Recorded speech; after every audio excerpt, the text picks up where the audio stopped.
Hello everyone, welcome back to my channel. So today is BTR 4. BTR is something बुरी तरह रटो मतलब कि this topic is something very very important, high potential to come in the exam. So basically मैंने OBG start कराया था. ओबीजी के already मैंने 2 सेशन ले लिया है and today is the third session. Please इसको एज अ रिवीजन आप इस वीडियो को देखो. रिवीजन जो हम करते हैं रिवीजन, इसमें आपको ऐसा कुछ पॉइंट लगता है जो आपने नहीं पढ़ रखा है, उसको अपने जो आपका लास्ट टाइम रिवीजन वाला जो छोटी नोटबुक है उसमें आप ऐड कर लो. ठीक है, क्योंकि this topic is something very very important, very high potential to come in the exam. So start with the PPH. PPH is the post partum haemorrhage. तो ये 2 तरीके का होता है, एक होता है हमारा प्राइमरी, एक होता है हमारा सेकेंडरी. सो प्राइमरी मतलब कि जो फर्स्ट 24 आवर्स में, मतलब just after delivery of baby, first 24 hours में जो अगर पीपीएच होगा उसको हम बोलेंगे प्राइमरी पीपीएच. एंड उसका जो मोस्ट कॉमन कोज है that is the atonic uterus. Very important, ये एमसीक्यू आता है. सेकेंडरी पीपीएच क्या बोलेंगे? जब आफ्टर 24 आवर्स के बाद अगर पीपीएच होगा तो उसको हम सेकेंडरी पीपीएच बोलेंगे. एंड ये इसका जो मोस्ट कॉमन कॉज है that is the retained placenta. Retained placenta is the most common cause. ठीक है. एंड जैसे कि अगर अरेस्ट आता है, कार्डियक अरेस्ट आता है, तो सबसे पहले हम क्या करते हैं? Call for help. तो पीपीएच में भी क्या हो रहा है? ब्लीडिंग हो रही है एंड इट इज समथिंग, बहुत सीवियर ब्लीडिंग होती है. अगर आपने कभी देखा होगा तो आपको पता होगा पीपीएच में मदर भी शॉक में जा सकती है एट द एंड. ठीक है ना. So this is also the emergency condition. तो सबसे पहले हमारा स्टेप क्या होता है? Call for help. सबसे पहले हम कॉल फॉर हेल्प करेंगे, मदर को फटाफट आईवी लाइन डालेंगे 14 गैस का, क्योंकि हमें क्या करना है? बहुत सारा आईवी फ्लूइड देना है, हमें ब्लड ट्रांसफ्यूज भी करना है. ठीक है ना. सो ब्लड अरेंज करेंगे, मदर का ब्लड भी भेजेंगे एक ग्रुपिंग वगैरह करने के लिए, एंड ब्लड वगैरह अरेंज करेंगे. मदर को फॉलीज कैथेटर डालेंगे, वार्म रखेंगे, ऑक्सीजन स्टार्ट करेंगे एंड ईसीजी वगैरह सब कुछ कनेक्ट कर देंगे. ठीक है ना. ये सब फटाफट हमने इमीडिएट स्टेप्स हो गया. उसके बाद हम कॉज फाइंड करेंगे कि ये जो पीपीएच है वो क्यों है. सो हम यूट्रस को पैल्पेट करेंगे. तो अगर यूट्रस जो है हार्ड होगा, वेल कॉन्ट्रैक्टेड होगा, इट मीन्स कि वो एटोनिक तो नहीं है, है ना. बट अगर यूट्रस हार्ड नहीं होगा, वेल कॉन्ट्रैक्टेड नहीं है, इट मीन्स जो पीपीएच है वो बिकॉज ऑफ एटोनिक है, मतलब एटोनिक पीपीएच है. सो एटोनिक पीपीएच है, उसका मैनेजमेंट थोड़ा अलग होता है. एंड अगर यूट्रस हार्ड होगा, वेल कॉन्ट्रैक्टेड होगा, तो उसका मैनेजमेंट अलग होगा. मतलब कि अगर यूट्रस हार्ड है, वेल कॉन्ट्रैक्टेड है, मतलब कि जो पीपीएच हो रहा है वो because of injury, because of the trauma, कुछ अंदर वेसल्स की इंजरी हो गई है उसकी वजह से हो रहा है. सो ट्रॉमेटिक पीपीएच बोलेंगे. सो अगर यूट्रस एटोनिक होगा तो एटोनिक यूट्रस में जो मैनेजमेंट होता है वो क्या होता है? सबसे पहले हम क्या करते हैं? यूटेराइन मसाज करते हैं. फर्स्ट स्टेप यूटेराइन मसाज करते हैं एंड ऑक्सीटोसिन का इन्फ्यूजन स्टार्ट कर देते हैं. 40 इंटरनेशनल यूनिट जो है ऑक्सीटोसिन हम फटाफट देते हैं. ठीक है. एंड देन अगेन रीचेक करते हैं. स्टिल अगर ब्लीडिंग हो रही है तो हम फिर मिथार्जिन देते हैं. ठीक है ना. स्टिल होता है फिर भी पीपीएच नहीं रुकता है तो हम कार्बोप्रोस देते हैं. स्टिल नहीं रुकता है तो हम मीजोप्रोस्टोल देते हैं. तो ये सारा ड्रग्स है. This drug is very important. It can be ask in the exam की all drugs are used for management of PPH except, तो you should know कि oxytocin, metharzine, carboprost and misoprostol is used. so except वाला आप कर सकते हो ना.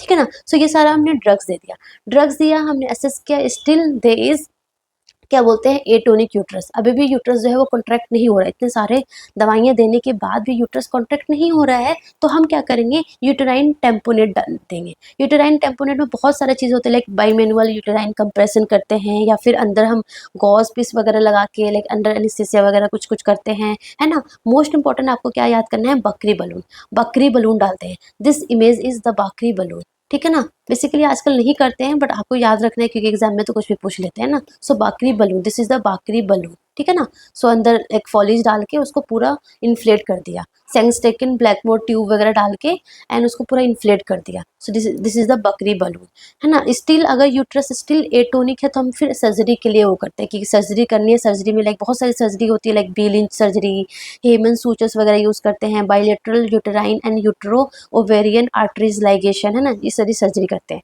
ठीक है ना. सर्जरी करते हैं, स्टिल अगर नहीं ब्लीडिंग स्टॉप होता है, सो लाइक लास्ट जो ऑप्शन होता है that is the hysterectomy, like uterus को ही बाहर निकाल दो. ठीक है ना. बट अगर जो ब्लीडिंग है, जो पोस्टमार्टम जो हेमरेज है, वो अगर ट्रॉमा की वजह से होगा तो क्या करेंगे? ट्रॉमा की वजह से होगा तो ऑफकोर्स क्या करेंगे हम? यहाँ पे हम क्या करेंगे, सर्वाइको वजाइनल इंस्पेक्शन करेंगे एंड हम देखेंगे कहाँ पे कौन सी वेसल्स इंजरी हुई है ना, तो उसको लाइक हीमोस्टेसिस वगैरह करेंगे या फिर इमरजेंसी लेप्रोटोमी वगैरह भी कर सकते हैं, ठीक है ना। सो बेसिकली आपको ये ड्रग्स के बारे में याद करना है, बाकी बलून का याद होना चाहिए, ठीक है ना। उसके बाद coming to the perineal tear. Perineal tear सबको पता है कि during normal vaginal delivery perineal tear होने के बहुत चांसेस होते हैं। सो इसमें लाइक 4th ग्रेड होती है, grade 1, grade 2, grade 3 and grade 4। Basically MCQ आता है ग्रेड 1 में क्या होता है, ग्रेड 2 में क्या होता है, ग्रेड 3 में क्या होता है, ग्रेड 4 में क्या होता है, with image, very important. So grade 1 में क्या होता है, ओनली वजाइनल का जो म्यूकस है ना, this is only vagina, this is the vagina, only vaginal का जो म्यूकस है वो क्या होता है, टीयर होता है। इन फर्स्ट डिग्री में छोटा होगा, ओनली वजाइनल का म्यूकस क्या होगा, म्यूकोजा जो है वजाइना का वो टीयर होगा। सेकेंड ग्रेड में क्या होगा, वजाइनल का म्यूकोजा जो है वो टोन होगा, उसके साथ साथ पेरिनियल का जो मसल्स है ना, पेरिनियल मसल्स भी टोन हो जाएगा, ठीक है ना। थर्ड में और सिवियर हो गया और अंदर तक चला गया तो क्या हो जाएगा, पेरिनियल मसल भी होगा, वजाइनल म्यूकोजा भी होगा, उसके साथ साथ जो एनल स्फिंक्टर है ना, एनल स्फिंक्टर का भी एनल स्फिंक्टर भी टोन हो जाएगा, एनल स्फिंक्टर भी टेरस हो जाएगा। फोर्थ ग्रेड में क्या हो जाएगा, रेक्टम भी इन्वॉल्व हो जाएगा, ठीक है ना। सो फर्स्ट में वजाइनल म्यूकोजा, सेकंड में हमारा पेरिनियल मसल्स हुआ, थर्ड में हमारा एनल स्फिंक्टर हो गया एंड फोर्थ में हमारा रेक्टम इन्वॉल्व हो गया, ठीक है ना। So first grade and second grade को तो हम लेबर रूम में ही मैनेज कर सकते हैं, रिपेयर कर देते हैं ऑन द स्पॉट, ठीक है ना। बट ग्रेड 3 एंड ग्रेड 4 को हम बेसिकली ओटी में मैनेज करते हैं, ओटी में उसका मैनेजमेंट होता है, ठीक है ना। तो ये आपको बेसिकली विथ इमेज याद करना है, ठीक है। Then coming to the placental abnormality, this is also something very important. So basically image is important, वो image से पूछ सकते हैं कि ये कौन सा है। So first one is the bilobed, bilobe, bilobe placenta. Bilobe में क्या होगा कि दो लोब होंगे प्लेसेंटा का, इक्वल और अनइक्वल भी हो सकते हैं, एक दोनों लोब इक्वल भी हो सकते हैं या फिर एक बड़ा एक छोटा भी हो सकता है, बट दोनों के दोनों कनेक्टेड होगा, both are connected with the vessels, ठीक है ना, both are connected with the umbilical cord, so this is the bilobe, just दो लोब होंगे, है ना, बाकी प्रॉपर कनेक्टेड होगा। उसके अलावा सेकंड हमारा होता है बेटल डोर और मार्जिनल, जो कि मार्जिन पे ये कनेक्टेड होगा, है ना।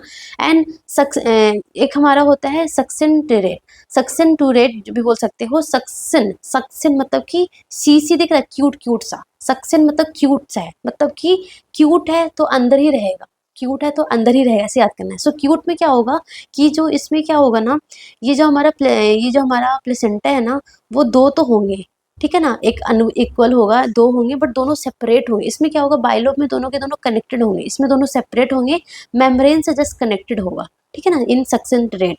एंड सक्शन टूरेट में क्या होगा ना, रिटेन प्लेसेंटा होता है, like after delivery placenta retain रहता है and it will lead to postpartum haemorrhage.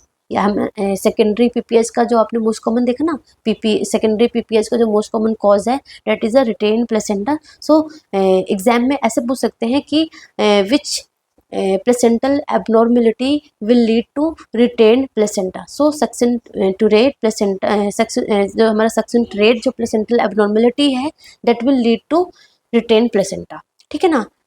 Other one is the circummarginate, circummarginate में क्या होगा कि जो फीटल साइड है ना, जो कोरियोनिक प्लेट है, जो कोरियोनिक वाला जो साइड है ना, जो फीटल वाला साइड है वो स्मॉलर होगा एंड जो मदर वाला साइड है ना, लाइक बेजल, वो बड़ा होगा, ठीक है ना। So that is a simple circummarginate. And velamentous, velamentous में क्या होगा कि जो हमारा अम्बिलिकल वेसल, जो हमारा बेसिकली जो हमारा अम्बिलिकल कोड है वो सेंटर में कनेक्ट होना चाहिए था ना, बट यहाँ पे जो अम्बिलिकल वेसल्स जो है ना वो जो ट्रेवल विथ मेम्ब्रेन के थ्रू ट्रेवल होगी before reaching to the placenta, directly इससे कनेक्टेड नहीं होगा, मेम्ब्रेन के थ्रू ट्रेवल होकर कनेक्ट होगा, ठीक है ना। So this is the velamentous placenta. Velamentous placenta में वी आ रहा है ना, so filamentous placenta will lead to vasa previa, very important, filamentous placenta will lead to vasa previa, v for filamentous and v for vasa previa, ठीक है।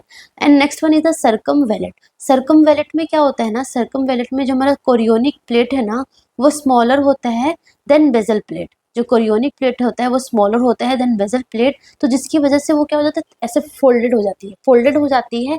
And इसमें क्या होती है ना कि रेज थिक वाइट रिंग, इसमें आपको सर्कमवेलेट में क्या दिखेगी, रेज थिक वाइट रिंग, सर्कमवेलेट मतलब रेस थिक वाइट रिंग। तो बेसिकली आपको इमेज से याद रखना है, इमेज से एग्जाम में आ जाएगा। बाइलोब कैसा होता है, सर्कम मार्जिनेटम कैसा होता है, विलामेंटस कैसा होता है, सर्कमवेलेट कैसा होता है, एंड सक्शन रेट कैसा होता है, एंड बैटल डोर कैसा होता है। ठीक है, इमेज बिल्कुल याद रखो, इमेज इंपॉर्टेंट है। Then coming to the teratogens drugs, कि कौन कौन सा ड्रग्स ड्यूरिंग प्रेगनेंसी नहीं देना होता है।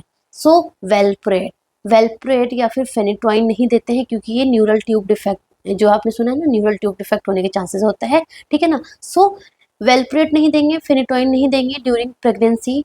बट अगर ड्यूरिंग प्रेगनेंसी सीजर आएगा तो क्या देंगे, तो लेवेरा सुना आपने, levetiracetam and lamotrigine is the safest drug during pregnancy for seizure. ठीक है ना, लेवेट्रिसिटम एंड लेमोट्रिजिन, तो ये याद रखना है आपको। उसके अलावा ACE और ARB नहीं देंगे, ACE इनहिबिटर और एंजियोटेंसिन रिसेप्टर ब्लॉकर नहीं देंगे, ऑलरेडी मैंने बताया रीनल एजेनेसिस करता है। And lithium is also not given during pregnancy, क्योंकि इससे एब्स्टीन एनोमली होती है। उसके अलावा मिसोप्रोस्टोल नहीं देते हैं, आइसोट्रिनोइन नहीं देते हैं, अल्कोहल नहीं देते हैं, वारफरिन इज ऑल्सो टेरेटोजेंस ड्रग में आता है, मिथोट्रेक्सेट पता ही आपको, मिथिमाजोल भी, इंडोमेथासिन, टेट्रासाइक्लिन हो गया, एंड थैलिडोमाइड की वजह से फैकोमेलिया होता है। ठीक है ना। सो ये कुछ ड्रग्स हमारे हो गए जो बहुत इंपॉर्टेंट है, टेरेटोजेंस ड्रग है। उसके बाद मैक्सिमम एमनियोटिक फ्लूइड कब होता है, अराउंड एट 34 वीक पे। एग्जाम में आया कि सबसे ज़्यादा जो एमनियोटिक फ्लूइड है वो कब होता है, 34 वीक पे सबसे मैक्सिमम होता है। एंड जो मेजर कंट्रीब्यूशन होता है, मतलब वो जो एमनियोटिक फ्लूइड कैसे बनता है, बाई फिटल यूरिन के थ्रू। ठीक है। उसके बाद अगर कैलोरीज रिक्वायरमेंट से भी हमसे क्यों पूछ लेते हैं, सो कैलोरीज रिक्वायरमेंट की बात करें, so during second trimester plus 350, जो ले रहे हैं ना उससे 350 किलो कैलोरी पर डे ज़्यादा लेना है। During third trimester 450 kilo calorie plus होना चाहिए। And during lactation 0 to 6 month plus 600 होना चाहिए। And during lactation 6 to 12 month plus 520 होना चाहिए, है ना, सबसे ज़्यादा लेक्टेशन के टाइम होना चाहिए। सो ये कैलोरीज रिक्वायरमेंट है। उसके बाद ये भी this is also very important, G TPAL, ऐसे ना। So G is the gestation, मतलब कि ये ना आपको पूरा पैराग्राफ देंगे एंड दे आस्क कि मुझे इसकी स्कोरिंग बताओ। And this is very simple and बहुत बार ये एग्जाम में आ चुका है। सो ये स्कोरिंग आपको बहुत इंपॉर्टेंट है, पता होना चाहिए। सो जी मतलब जेस्टेशन, मतलब कि नंबर ऑफ कॉन्सेप्शन, मतलब जितनी बार वो प्रेग्नेंट हुई है, डेट इज द जी। या तो अबॉर्शन हुआ है, या फिर प्री टर्म बेबी हुआ है, या टर्म बेबी हुआ है, या लाइव बेबी है, या डेड हो गया, कुछ भी हो गया है, जितनी बार वो प्रेग्नेंट हुई है उसका मतलब G. G like G2 G3 G4 whatever. ठीक है ना। P is the number of pregnancy more than 28 week, है ना। लाइक अगर 28 वीक से पहले पहले लाइक अबॉर्शन वगैरह हो गया, वो P में इंक्लूड नहीं होगा। ठीक है ना। T is the term baby, मतलब कि अगर लेट्स सपोज उसके पास मदर के पास 3 बेबी है, 2 प्री टर्म है, 1 टर्म है, तो T क्या आएगा, 1 आएगा, मतलब टर्म बेबी, मतलब मोर देन 37 वीक होना चाहिए।